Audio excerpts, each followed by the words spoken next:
Hello, and welcome back to another live conversation with Colgate Leaders. I'm your host, Dan DeVries, and today I'm excited to welcome you to the basement studio of Lathrop Hall, where we are joined by Colgate's Vice President for Advancement, Karl Clauss. He is a member of the class of 1990. Now, Clauss returned to Colgate in the summer of 2020 to take over the university's advancement division after serving as Vice President of Advancement at Swarthmore College in Pennsylvania.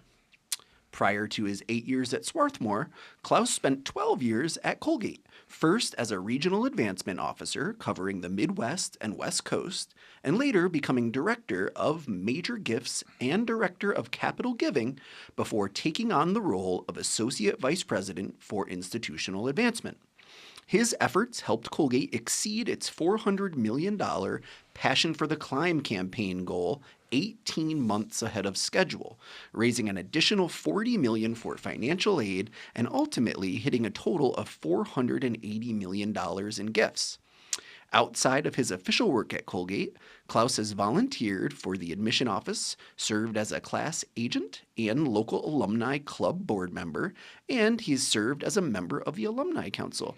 Welcome to the show, Karl. Thanks, Dan. Thanks for having me. All right. So I think we should start out just by talking a little bit about what you're responsible for at Colgate, how many folks you oversee, and what does your division do?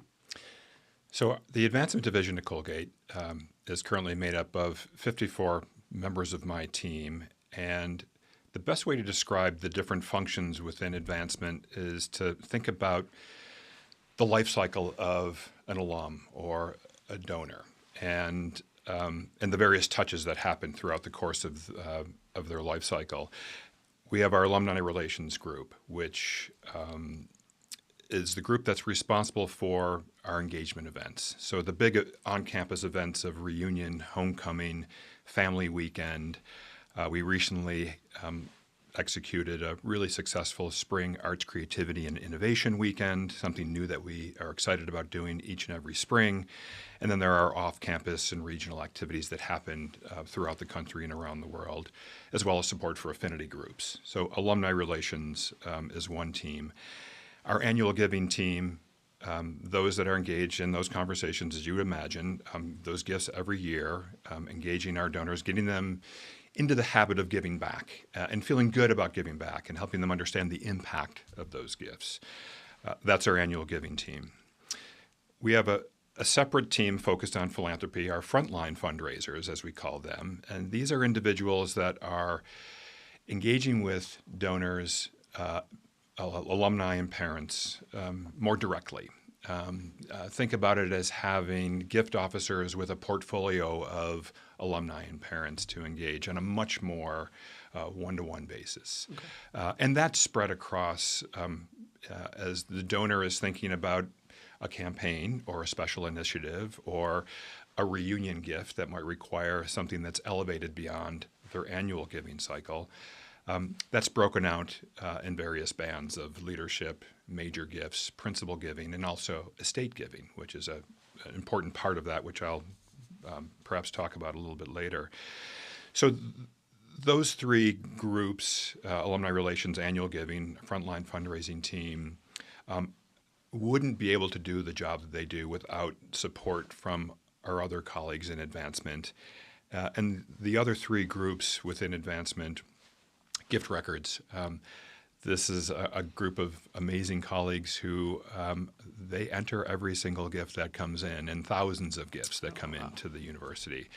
And it's important to point out that during the busiest times of year for advancement, and the giving cycle is the end of the calendar year for tax purposes and the end of our fiscal year, which is June 30, they are working feverishly right through the holidays into New Year, making sure that we're keeping up with that flow. They do a terrific job. Donor relations is another really important group. I'll often say that we do a lot of work to cultivate, to engage, and to solicit gifts.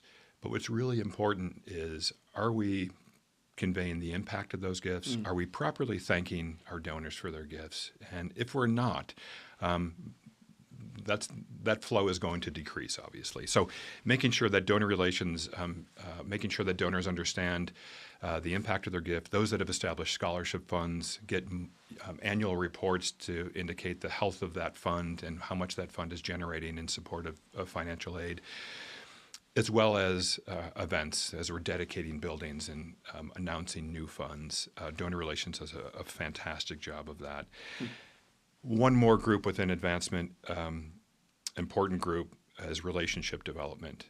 This is a very relational work, managing those relations in our CRM and making sure that those frontline gift officers have information that they need to engage in conversations to help define what areas of interest there may be, and also help to do some predictive modeling as to who might be a group of donor prospects that we might want to engage in for a particular initiative, so that we've got good information that we're working on, and that the decisions that we're making are more data-driven.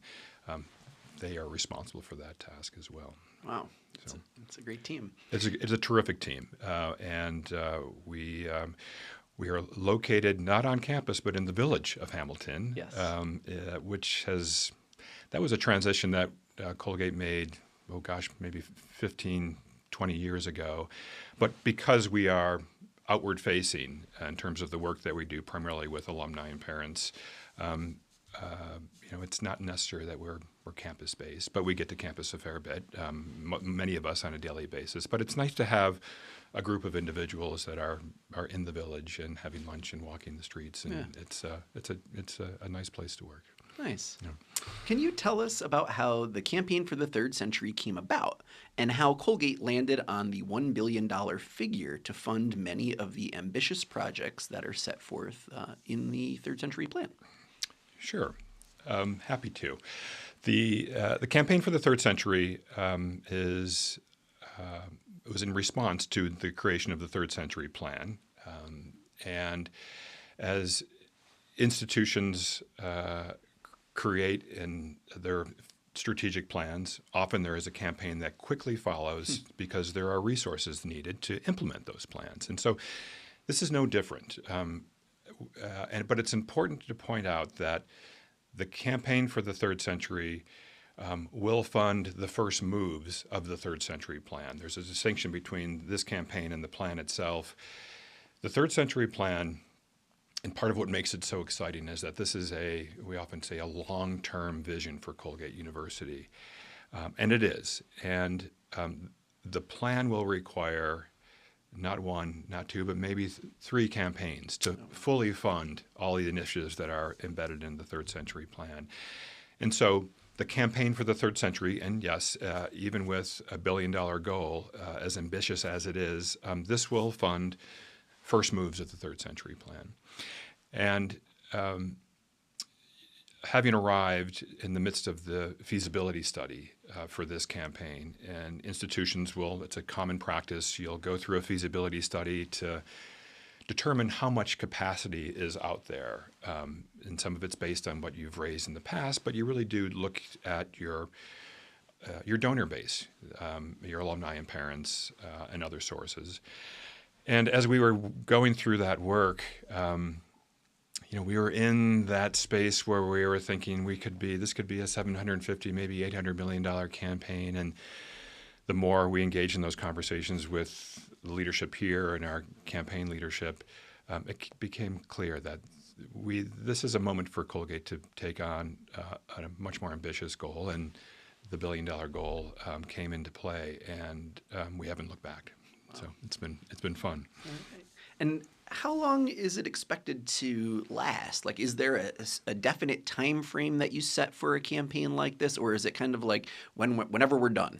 Yeah, I think the latter is pretty much the case. When we get there. Now, we want to get there as soon as possible because we've got work to do. And as I've just said, there will likely be another campaign on the heels of this one. But this campaign will take many years. We are currently at $481 million in gifts and commitments. And that's so almost to the halfway point. And I am very confident that we will be at that halfway point soon. The first $500 million, that comes from those that are closest to the institution. Our board has been incredibly generous. Our donors who have been giving to Colgate throughout its history, and this is a moment where they too wanted to be part of the initiative. The next 500 million, as we look to, who are those new donors and who are those individuals who philanthropy is, the timing is right, and we can have that conversation. That's going to take some work. And it's not just simply trying to figure out, okay, who are our targets, and we're going to approach and have that conversation about a gift. We need to constantly think about the cultivation and the engagement and the stewardship. This is a campaign where donors may make not one, but two commitments because it may be a little bit longer in duration. And we also, I mentioned the alumni relations team and the annual giving team, and the donor relations team. It's important that as we're bringing in gifts and commitments to this campaign, that we're engaging our constituents and we're cultivating those that are going to give to the next campaign. Philanthropy develops habits, and donors give to things that are important to them and things that they're close to. So making sure that Colgate is top of mind in terms of their philanthropic priorities is important. So thinking of that as we do our work, it's a very comprehensive approach in terms of the life cycle of the donor. Okay. Yeah. And what have you been hearing from alumni about the campaign itself, about the goals that are set forward in the Third Century Plan? I'm curious to hear the feedback that you're getting. I imagine you go to most of the events. I have. I've been in attendance at all of our campaign events over the course of the past year. We launched in New York publicly last spring, followed this academic year by a series of regional events in major metropolitan areas. And it was an opportunity. We invited every alum in those communities and every parent in those communities. So it was sort of a come one, come all invitation. And it was really energizing to have President Casey in the room, sharing the vision with our campaign leadership. And I have to give a shout out to our campaign co-chairs, Christine Chow and Gretchen Burke, who have been outstanding in their tireless efforts, great counsel, their own generosity, and that's obviously very important for them to be able to say, join me in this effort. But they've been at each of them has been at every event that I just mentioned. So what have we been hearing and seeing? There's a tremendous amount of pride. Yeah. And I think when we announced the goal a year ago in New York, that was certainly the overwhelming response, is that this is really exciting. Colgate is on the move, and now to really make those moves, we need the resources to fund that. But also thinking about the plan and the various pillars of the Third Century Plan, it touches every area of campus. Sure. So regardless of your area of interest, there is something that's going to elevate that particular part of the campus experience. And so the sense of excitement, the sense of transformation, that's been palpable, and that's been really fun to see as an immediate reaction. And obviously, with the support that we've been able to generate and the momentum in reaching 481 million in gifts and commitments to date, that's a clear signal of the reaction as well. Yeah. So in what ways are alumni engaging with Colgate at this pivotal moment? Like, what are you seeing from folks? What are they most interested in? How are they participating? Well, they're participating in a variety of ways. I mean, certainly the one obvious way is that they're giving, they're making contributions, and they're supporting the campaign, and they're giving at all levels. And it's important to point out that this is a comprehensive campaign, that it will celebrate gifts at all levels. It's not just the multiple seven-figure gifts. we enjoy those gifts very much, obviously, and they're important. But the gifts that come at a more modest level in support of the Colgate Fund year after year, in support of a reunion or an annual campaign, those are also very important. So they're giving, and we, of course, want to see more give throughout the campaign. But there are also, there's a host of volunteer opportunities. Alumni and parents are volunteering, whether it's through parent organizations or their class giving initiatives that may be part of a reunion or an annual campaign. And then there are also engagement opportunities related to affinity groups. And so as alumni enter the world post-Colgate, they have various associations based on their experience on campus. And whether it's being part of an a cappella group or the Alumni of Color organization, we've recently celebrated, or this year actually, during reunion, we'll celebrate the 20th anniversary of Colgate LGBTQ. There are various number of ways to engage. One of the things that we saw this past year, being the 50th anniversary of women at Colgate, was that created an opportunity for, a host of opportunities for others to engage. And there were various virtual celebrations during the pandemic because we weren't allowed to be together in person. But that was a fun year of celebrating 50 years of women at Colgate.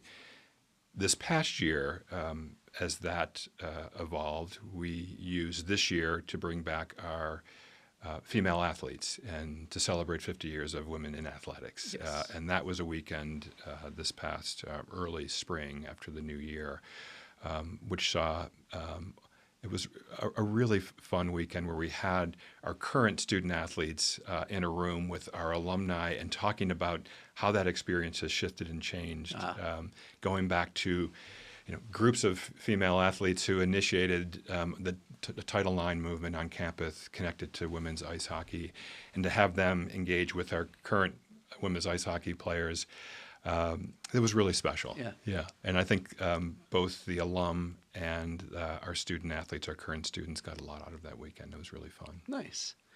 Yeah. So what are your, I know you might say everything, but I'll try here. What are your top fundraising priorities at the moment? So if there's an alumni, watching this and they're wondering how they can make the biggest impact on campus, what would you tell them to support? So we've broken the campaign into 4 pillars connected to the plan.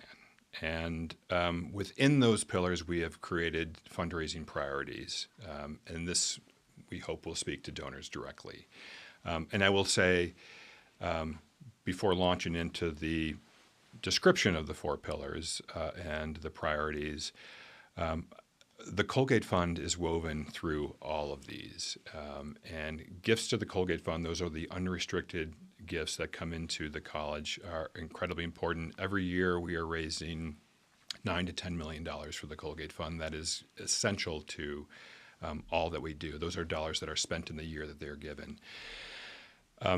Connected to the 4 pillars, we have lifted up first moves coming from the Third Century Plan.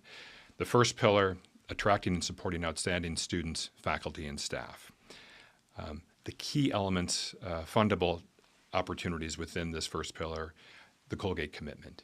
And this is how we are supporting financial aid within this campaign.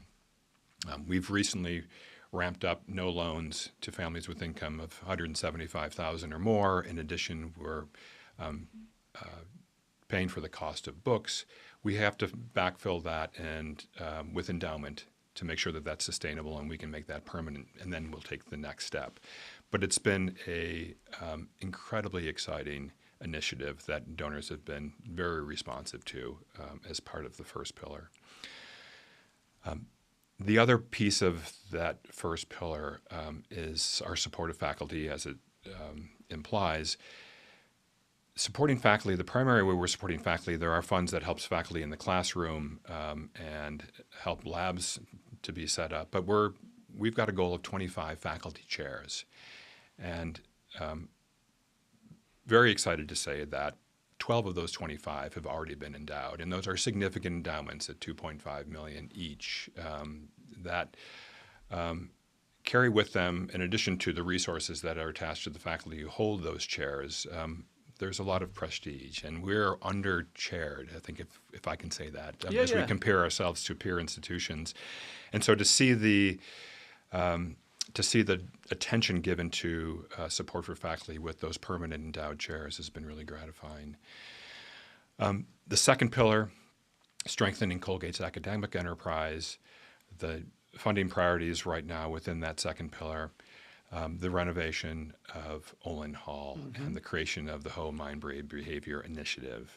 That's currently underway, as we know. The steel is being erected for the addition, and the entire building is going to receive a full renovation. There are many opportunities within that space to continue to support that project. There's also first moves in the middle campus, arts, creativity, and innovation. And as we know, we've also put a shovel in the ground for the Benton Center, which is incredibly exciting. So there are construction fences erected along Whitnall Field and Lally Lane. And actually the back wall of the Benton Center is beginning to take shape, which is really exciting. So you're beginning to see how that building will occupy that space between James B. Colgate Hall and Dana. That is another initiative that we're working with donors to fund. And again, many opportunities to continue to fund and see that building come into being. Pillar 3, enriching the student experience. This brings in elements of the 5th Residential Commons. Fox Hall will be a first move in the 5th Residential Commons as we build out that space, which is essentially just above Gatehouse, and that has brought with it alone a lot of excitement, thinking about the time where Gatehouse will no longer be there, but we'll have a beautiful cluster of dormitories that will represent the 5th Commons. And then there's Lower Campus, which this is an initiative which it's a good example of something that will expand beyond the current campaign and flow into the next campaign. But the first moves of the Lower Campus as we manage that the floodplain that it sits in, as we think about the west row behind the existing row and the houses on the existing row on Broad Street that will require renovation, that will become part of this current fundraising initiative, probably towards the second half of the campaign. And then there's Reed Athletic Center. And thanks to the generosity of the Carey family, we were able to continue planning for a replacement and renovation of that space for our athletics teams. And something that there's a lot of excitement behind, considering Reed, both the aesthetic and also the fact that built in the late 60s, it was when Colgate was a single-sex institution with roughly half the number of teams that we have now. And it's amazing to think that we're still utilizing that space and it's not busting at the seams. So creating a new academic complex is also part of that pillar. And then lastly, the fourth is improving campus and its environs. We've already seen some of this work come to be. The renovation of Oak Drive and the extension of the Oaks along the alley on Oak Drive, that's been donor funded. Something that we didn't think would be an immediate donor interest, but there was great response to that. And we're going to make enhancements to Willow Path as well. There's a connection between the middle campus and Frank Dining Hall. That is another landscape feature that we're very excited about coming to be. And then there's also features connected to the lower campus along Broad Street too. So that is among the four pillars. Those are the current fundraising priorities. As I said, the Colgate Fund is woven through all of these. You know, I often I'll be asked about what does a campaign gift look like, and we certainly want to see increased support of the Colgate Fund, those annual unrestricted dollars, and for donors to maintain their support of the Colgate Fund, and also think about on top of that stretching to support a strategic initiative in a meaningful way. And those are the conversations that our frontline staff are having with donors as we think about what's going to make them most excited, what are they most passionate about, and thinking about a true philanthropic experience. And then there is that third component of estate planning. And those are conversations that often take, obviously, a little more time, and they may take some iteration. But that's a very important element of every campaign that Colgate has experienced and will continue to be. It's a significant way for donors to participate by indicating that Colgate is in their estate. It's a very comfortable way to make that gift and to be stewarded for it. So it's the outright gift, but also those deferred giving arrangements that are going to be critical for the success of this campaign. That kind of leads into my next question about how the Colgate Fund contributes to the campaign. So that's money that's spent every year, right? I mean, when it comes in, it's used on campus. So how does that work with the campaign? It all counts? It all counts. Okay. Yeah. So, and that's, the campaigns going back, oh gosh, this is probably 15, 20, 25 years, higher ed institutions would launch what were called capital campaigns. And sometimes individuals will still use that terminology incorrectly. But a capital campaign, capital being your building projects, bricks and mortar, and endowment building. And the focus was on capital, and for all the right reasons. And often during those capital campaigns, the current use fund, or the Colgate Fund in our case, would sometimes find itself cannibalized because people were all of a sudden were shifting their attention to a building project or a scholarship endowment or a faculty chair endowment, and you were losing some of the speed that you were building with your current and unrestricted gifts. So creating this idea of a comprehensive campaign, which we are in which the last campaign, Passion for the Climb, was also a comprehensive effort where essentially gifts to all areas of the university, we're going to count in the campaign. And the Colgate Fund will be, of this $1 billion campaign, the Colgate Fund will occupy $100 million of that overall goal, which is not insignificant. And very important to the financial well-being of the institution. I think the challenge is often how do we package and present the Colgate Fund. They are unrestricted dollars. They require a trust in the institution, which I think we've worked hard to build. As you mentioned, those are dollars that are spent in the year that they are given. So my cabinet colleague, J.S. Hope, is looking to me every year to make sure that we deliver those Colgate Fund dollars as part of the overall university budget. So, if we think about a campaign and how donors are participating, I would venture to say 85-90% of our donors are going to participate in this campaign with their gifts to the Colgate Fund, which I think is absolutely worth celebrating, and we should. And we'd love to see those gifts grow. So it's vital to the success of this campaign, and it's vital to the financial health of the institution. One way of thinking about the Colgate Fund and describing the Colgate Fund, it supports everything we do on this campus. It supports faculty, it supports our students, it supports students studying abroad and in the laboratories. It takes us from excellent to extraordinary. And so we're developing that vocabulary to talk about the Colgate Fund so that those that give to it understand the impact that it's having and can feel good about gifts to the Colgate Fund each and every year. Nice. So what parts of the Third Century Plan are you most excited about? Not as just fundraising, but what are you looking forward to seeing on campus? Yeah, that's a hard question. That's like asking a parent who their favorite child is, right? But there's so many exciting elements to this campaign and the plan.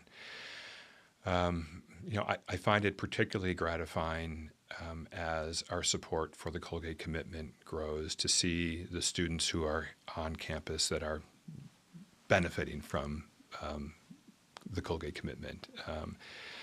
I find that incredibly gratifying. But I also see the lower campus plan and completing our campus and our residential experience for the junior and senior year. That to me, as somebody who had my own Colgate experience and junior and senior year experience, I find that incredibly exciting to see how that is going to play out. So it is, it's hard to pick just one. And I think that's one of the things that I'm so excited about this effort is that it touches each and every area of campus. As a former athlete, am I excited about what we're doing with Reed in athletics? Absolutely. Yeah. So I really do credit the vision of those that created the plan and just before my arrival. And I know there were many hands in it, but it does really touch so many different areas of this campus. It's been nice to see. And we've seen this first $480 million as we reach the halfway point.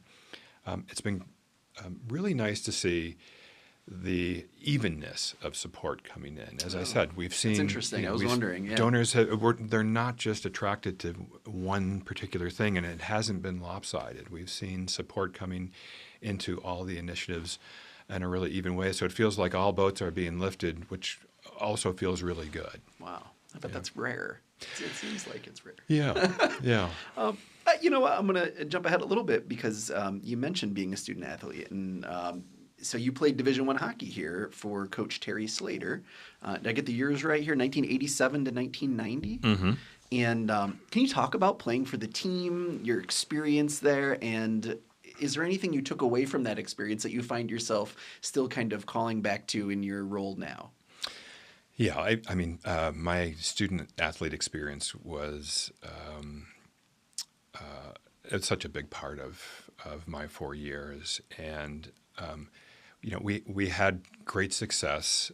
In particular, a run to a national championship game my senior year. But I look back on the 4 years, and there were moments when I was a first year and trying to crack the lineup and finally making it into my first game, and that first game and being on the ice and as the national anthem is playing is still a moment that I will never forget. And then there are also teammates that come and go across your 4 years, and so the dynamic in the locker room and the upperclassmen that may have been a mentor to me. Those are really special moments too. And of course, the coaching staff, Terry and his assistant coach, Brian DeRocher, they've left an indelible mark on me. And that's one of the things that I really value about the student athlete experience is that there was always that balance. You do spend a lot of time, in my case, a lot of time on the ice, but you also spent, there was space given and priority given to your academic work as well, and I appreciate that. And I'd be remiss if I didn't recognize Don Vaughn, who has just announced his retirement after quite an amazing 30-year career. Yeah. And as you read through all of the accomplishments that Don has on his list of achievements, one of the things that really struck me and that made me feel quite proud as a member of the hockey alumni group was the fact that his program had 3 18-19 award winners over the course of his tenure here, which, for those of alumni who aren't aware of the 18-19 award, but it is the most prestigious student award given annually to a member of the community. And that says a lot about the type of students that Don recruited and brought in and developed as part of his program. So, yeah, it was a important part of my experience, to be sure, and something that I think is an important part of Colgate is the fact that we have a robust athletic culture, and this year was, in particular, was a year to be proud of, thinking about pride and the way our alumni engage. To have 4 teams make it to an NCAA tournament this year was really extraordinary, and yet another moment of great pride. And we also had. You talked about Title IX earlier, but there were 13 women that gave as part of that campaign as well, right? That's true. Yeah, and that was an initiative as we were launching the campaign, thinking about 50 years of women on campus, and playing off of the 13 men with $13, with 13 women who have each made a commitment to the campaign of $1 million or more. And seeing that come together, Dan, was really exciting, in particular for our campaign chairs, Gretchen and Christine, who are both among that group of 13. And we certainly want to see that group of 13 grow to twice the 13. But to announce that as we were celebrating 50 years of coeducation and 50 years of women's athletics, that was a really, really fun moment for I hope, the entire university. But a great deal of pride in thinking about how far we've come in those 50 years. So I'll kind of wrap it up here with a little reunion plug. So that's the next big event, outside of commencement. What should folks look forward to at reunion this year? Yeah, so reunion this year, and I think about the reunion coming up this year, and recalling that last year, this time we were preparing for 2 commencements and 2 reunions Yes. and 2 campaign launch events in New York. It was a extraordinarily busy season last year, but we're equally excited about reunion this year. The one thing that I would reinforce is our intention to, and I know we're in reunion cycles where we invite, we celebrate each class every 5 years coming back. So this year we're celebrating the 3s and the 8s, as we say. But I want to open the invitation to all of our alumni to come back to reunion weekend every year, to be one of that perennial crowd, that growing perennial crowd of reunion attendees, because it is a really meaningful way to engage with the university. It's an opportunity to engage with faculty presenters, with alumni presenters, the Reunion College program. This year we're going to lift up elements of the Third Century Plan and the 4 pillars that I walk through as part of the reunion program. But there will be all the normal attractions of big tents and fireworks and torchlight and all the things that we love about coming together as a Colgate community. But we really do want to open it up to all classes every year, and not just those 5-year increments, to come back and celebrate. Karl, thank you so much for joining us today. This was really great. My pleasure, Dan. It's fun to be with you. Thank you. Thank you, everyone, for joining us today. Our next conversation will be at the end of next month, and I don't have a date for that yet, but that will be in your inboxes soon. And as always, the best way that you can support all of the amazing students at Colgate is through a gift to the Colgate Fund. And until next time, I hope you have a great day. Bye now.